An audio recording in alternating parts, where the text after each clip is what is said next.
first quarter of our show. For everybody who's been following our show, first quarter, we love to kick off and show tribute and respect to Minnesota. So it's time for our school check-in.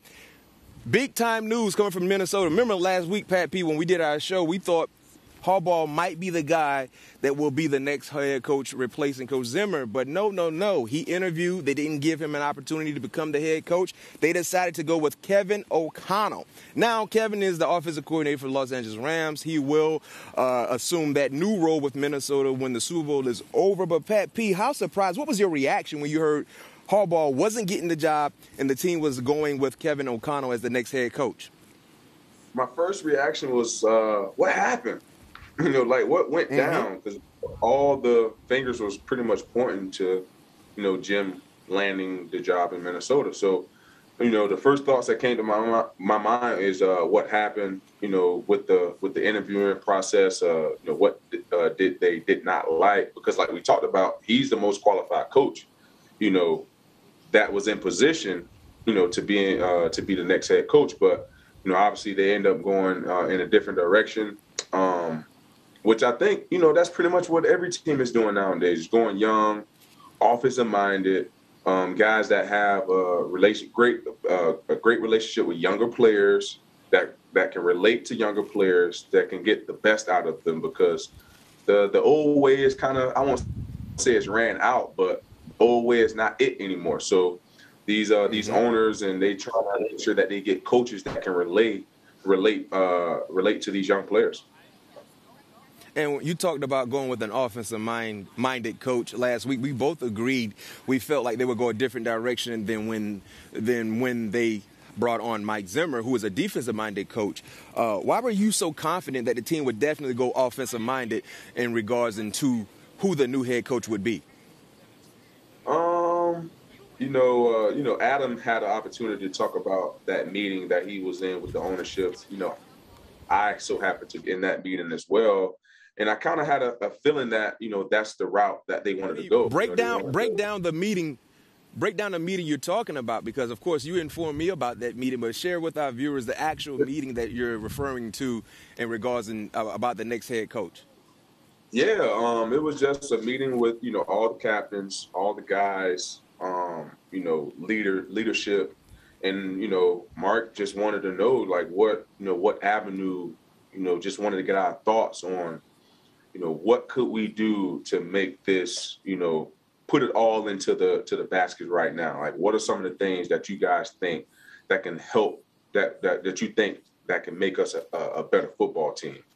And, some of the guys, got some of their messages out, what they thought that was going to be good for the football team, what they thought, what type of coaching style that they thought that they need to help us turn the corner, what type of coach that they feel that they need, that we needed to help us turn the corner. And, it looks like they took all of those, those replies, those comebacks to them, they took it all in and took it and put it into, their thought process when it came to hiring their new head coach. So it was for me, I was taken by surprise when I was invited to that meeting, because I'm like, damn, I just got here. Obviously, I know I'm an older player, but, I'm going to be a free agent. You had the seat on your jersey.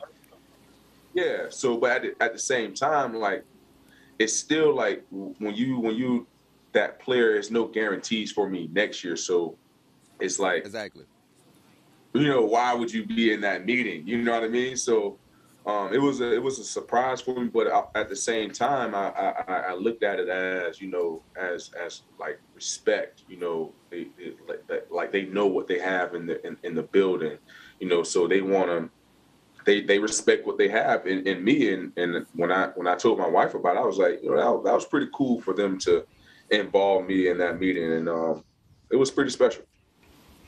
Yeah, and looking at Kevin O'Connell's numbers as a coach, he's 36 years old.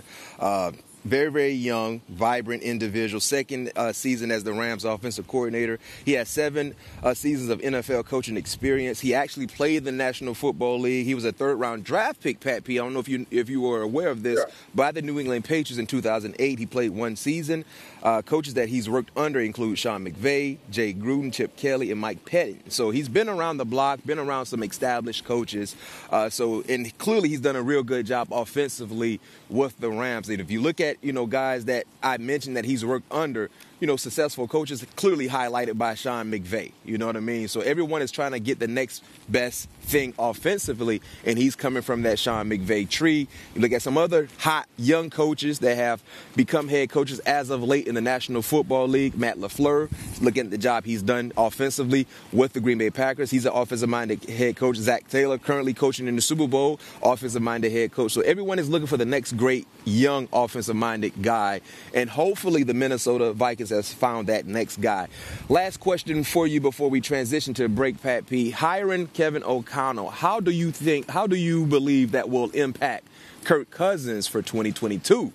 Like, remaining with the Vikings, will this improve his potential? What do you think this does for Kirk Cousins? Honestly, I know you see a lot of trade talk. You see a lot of, things out there, around circulating, Minnesota and trading Kirk Cousins. But if you look at it, to me, Kirk is like a Matthew Stafford. You know how I feel about Matthew Stafford. He's an underrated quarterback. Like he might not go out there and put up 320 yards a game, but he's going to be efficient with his numbers. He's going to get the ball where the ball needs to be. He's not forcing any turnovers. He's going to be very smart with the ball. He's going to put together drives for you. And, he has a strong arm to get the ball, to push the ball down the field. So, unless you can get something really special for him, why would you trade him? You know what I mean? Especially coming off the last 2 years that he had. And I think, with Kevin coming over, I think it'd be great for him because you essentially will have the same quarterback, a quarterback that moves well off play action, a quarterback that moves well, off bootlegs, the quarterback that moves well off play actions, that really thrives off the play action. You have a good running back here.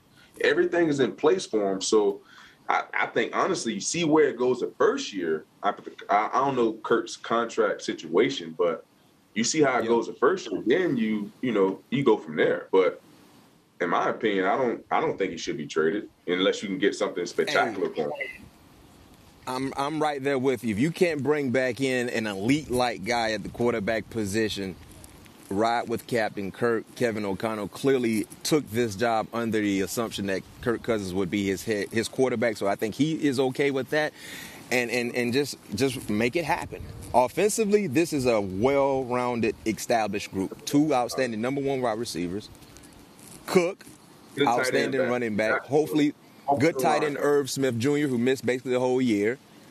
You know what I mean? Get healthy on the defensive side. You got you a playoff caliber team right now on paper. You know what I mean? Just got to put it on film. So I'm right there with you. And then and I think Minnesota, the Viking fans, clearly, Pat P, they're excited about the hire. They don't have any issues. Probably the majority don't have any issues with this hire. And hopefully he can kind of put together a nice staff that can really develop this team into being a competitor going forward in 2022. Well,